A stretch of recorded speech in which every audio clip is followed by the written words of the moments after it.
Hello guys, welcome to the channel. Today we're going to be working on this beautiful 2023 GTX Limited with iDF problems.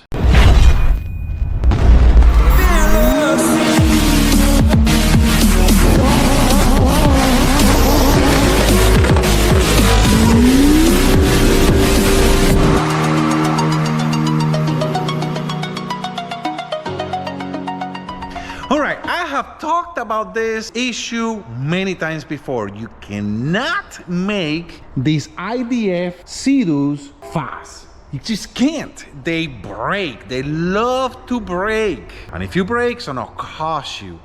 The only thing that I would do to these iDF jet skis is a scum, period. And then you can do a prop. You can do a filter and you can do the right plate and you can get it close to like 80 to 81 with stock power. No horsepower increase. That's where you get in trouble. You start adding horsepower and the little transmission of the iDF can't handle it. I've seen people fix it again, and they just give up. And they're like, okay, let's delete it. Well, I should have bought an RXT or deleted it from the beginning. Now you know, so you don't waste your money. You want to go fast, get an RXT. Don't get one of these guys. Well, the issue with this guy, iDF is broken. We got to fix it. They do want to delete it. So we're going to delete the iDF. What a beautiful jet ski. The wrap is very unique.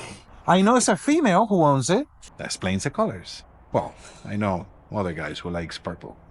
Anyway, beautiful jet ski. Got everything you can put on. All Riva stuff, steering, plenty of stuff inside. As far as I know, it has a supercharger. Doesn't have a cam. Let's see what we're gonna do. I think what we gotta talk to them, since we're deleting the iDF, which route they want to go. If they want to keep the supercharger, or if they want to put a cam, or if they want cam and supercharger. We'll see. Let's take it apart and see what we got. Of course, got all, you know, Intercooler's factory. Got the filter. Ribbon delete. Does not have a intake brace. We have to put one of those. These things love to break. Got exhaust. Got dual exhaust. Oh yeah, look at that. Nice. Dual exhaust. And that's about everything I can see. Let's take it apart, take the motor out, and see what disaster we're gonna find on the iDF. All right. Well, the engine is on the stand. We're going to take apart this thing and see what we can find out. First thing first, let's take a look in here. Oh, yeah. I see stuff in there. Definitely metal in there. Oh, yeah. Let's start taking this apart and see what surprises we're going to find. Supercharge. I got to be creative. I'm alone here. I got to put the camera all the way up there so you guys can see. Took out the supercharger. And, of course,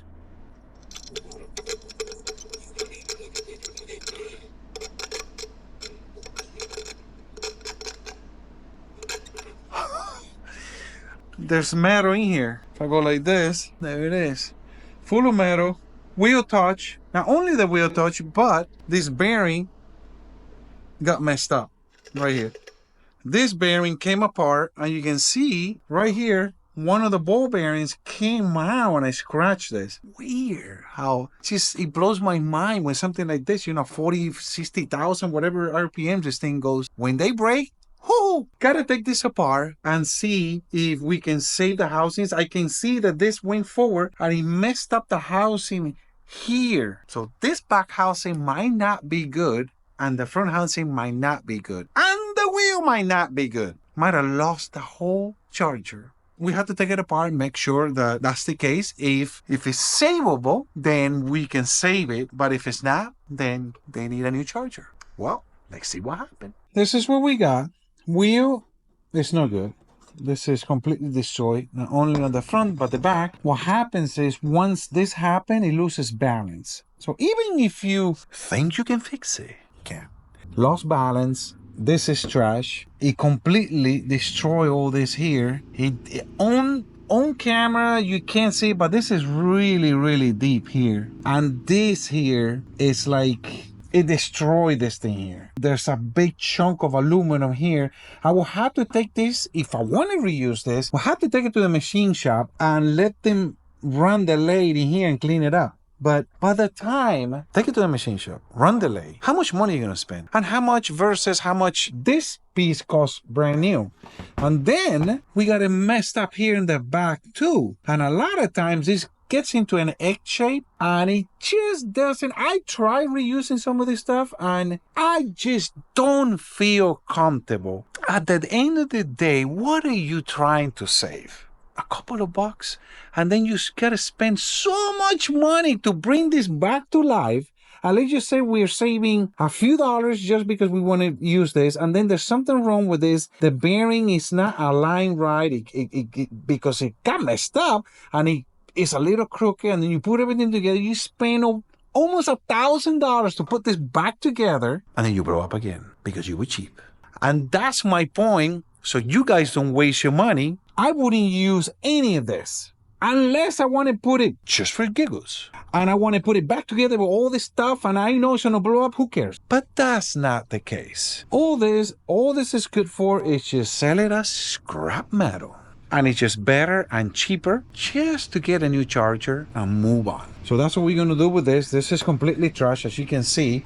Look at this bearing. This is crazy. This is just half a bearing. Look, it doesn't roll. Look at that. The bearing just completely got destroyed. And there's only two. So that means the rest of these guys are in there. We're just going to take the whole engine apart, clean it, because it's just the right thing to do. Yes, you can take the PTO cover off. You can clean it as much as you can. But you know what? That's not what we're about. I want to give the best that I can give as a mechanic to this customer and be 100% sure that this engine's going to be good. And for me, listen, it's just another day at the office. I can take this apart in one day, put it back together, and it's fine. And then we know that it's guaranteed that it's good. So let's go ahead and do that. Let's keep going and see what else we find. All right. We didn't go far. Took off the exhaust manifold, boom. Look at that. That's not good. That's water. Whatever happened to the jet ski, they tow it back. And once you tow a jet ski, if you go a little fast, more than idle, water gets in the motor. That is a problem. Now you can see here in the exhaust manifold, evidence of just water was sitting here. Now, that's not good because I know that now there's a big possibility that we got water in the cylinders. And that's not good. So now, I don't feel bad by taking the motor apart. Telling you guys, this is getting interesting. Let's see what happened. All right, well, I spun the motor. It was really hard to spin. It was almost stuck into place. That means the rings are probably got water in it, and there's evidence of water right there. Well, see what happened. This is what the iDF looked like for you guys that don't know. There's some teeth in here. This is the little transmission that loves to fail. Go out with that thing and we're going to put it back to just normal so the customer can have fun with it and not be worried about breaking. All right, took out the cover. There was a little bit of metal there, but you can definitely see on the front oil pump right there. Let's see. Ooh, yeah. Look at that. It's all metal. All right, well, let's keep going. See what else we find. All right, here we go. I tell you guys, there's gonna be surprises. I'm even surprised with this one. Here's the head, water, and it's starting to rust. There it is. And look at these cylinders. Guys, there's still water here. The big question, should I do it or should I not?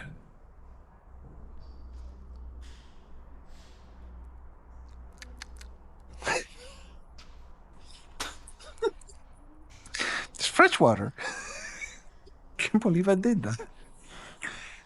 It's fresh water. There you go. That's why it's not too bad. Actually, I think I can save this. Let me take all the water out and spin the motor, throw some WD-40 on it, and I'll get back to you guys in 3 minutes. Start counting. All right, it's not looking good. It's definitely flaking right here, especially in the bottom. And this one is flaking here too. And if we go around, let me show you guys. This one is really bad. The one in the middle. All of that right there. You can feel it with my fingernail. It needs to be sleeved. It's a shame.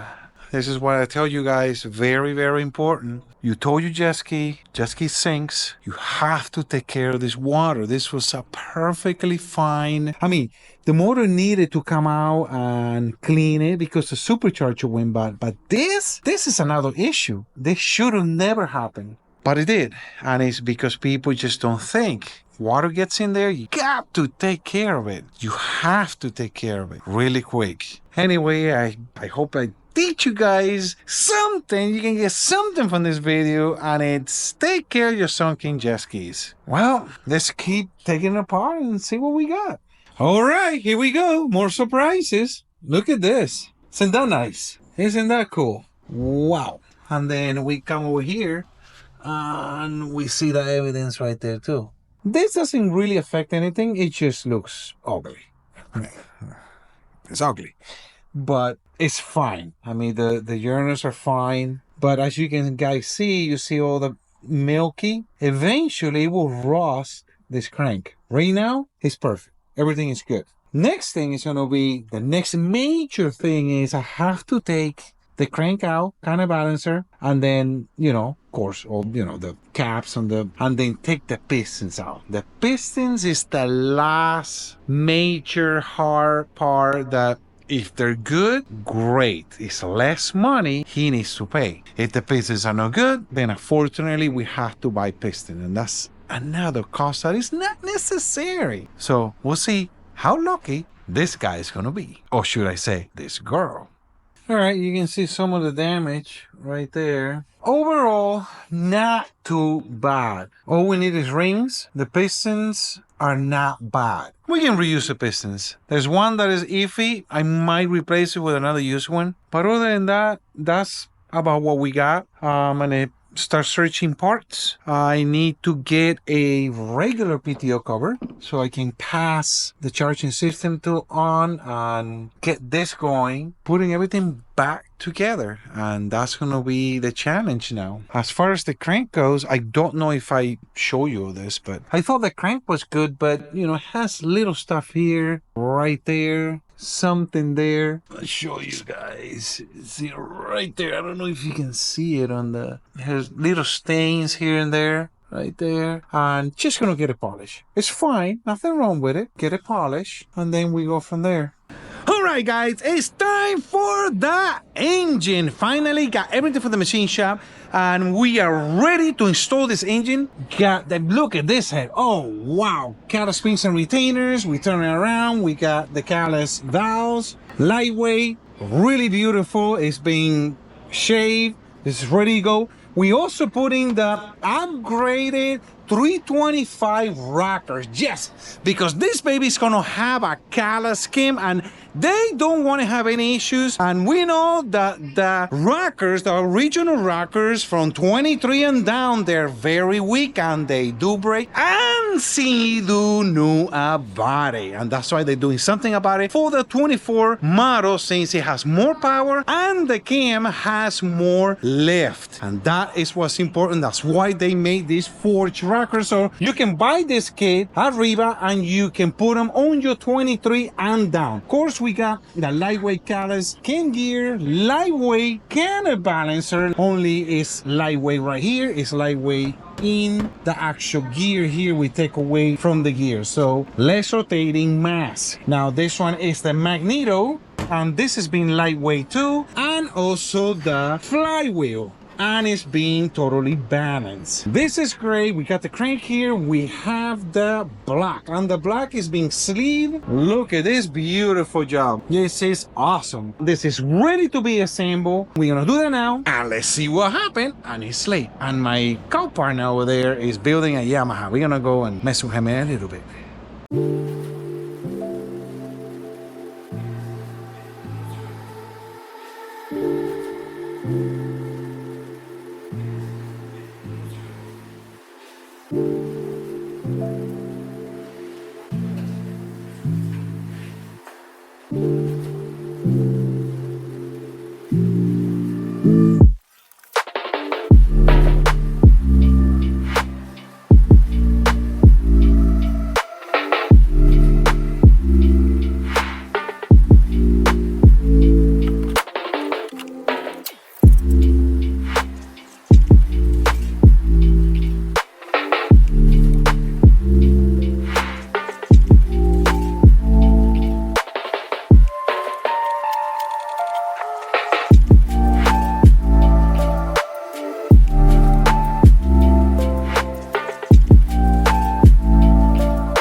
Hello guys, welcome to the channel. And I have told you guys plenty of times about... All right, won't go no more. I think. Yeah, we're good now. We can keep going.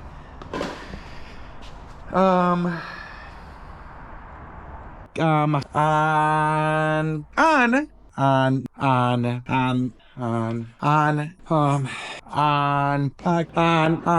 then now. So